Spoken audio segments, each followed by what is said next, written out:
I will read from this order, the story that appeared last in 2021 in the Common. Early one morning, when the sky was still dark, Annie locked herself in her room. She turned the key 3 times, then went to her bed and opened a book. At 7:30, her mother knocked on her door and told her to get up. When Annie didn't appear, her mother tried the handle and found the room locked.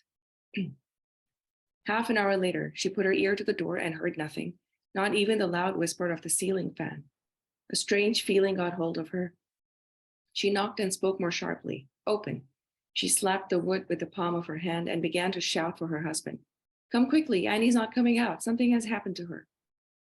The bathroom door opened and Annie's father walked out, his face half covered with shaving foam.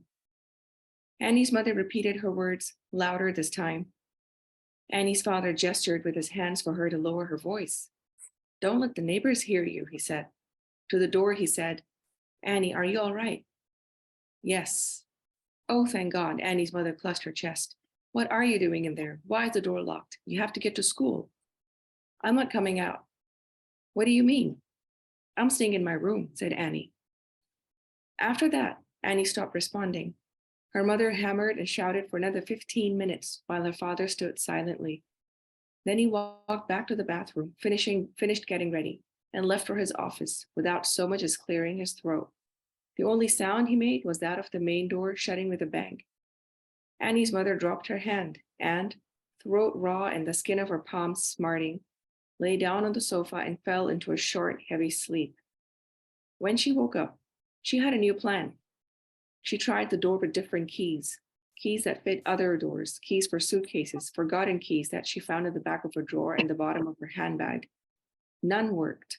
She laid her head against the door and closed her eyes. Annie? When no answer came, she sank down. Why are you doing this? She called out in a weak voice.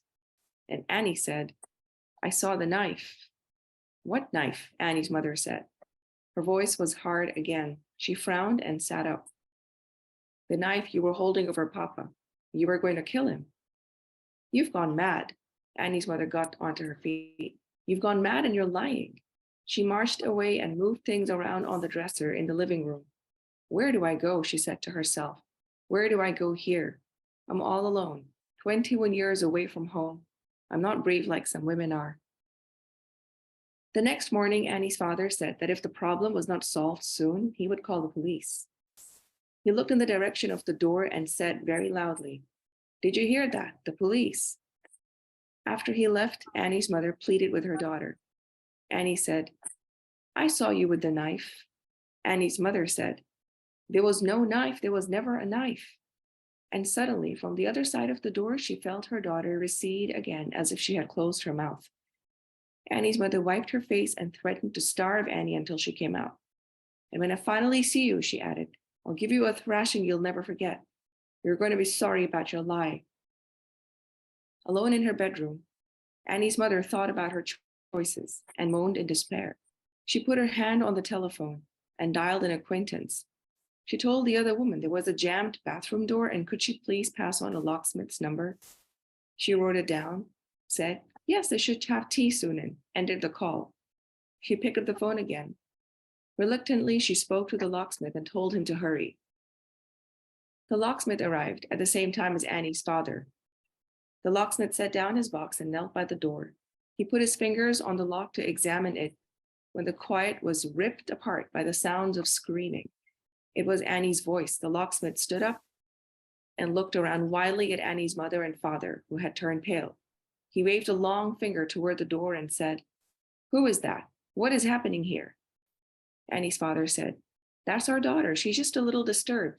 Could you please just quickly finish the job? But the man picked up his toolbox and took long strides out through the corridor.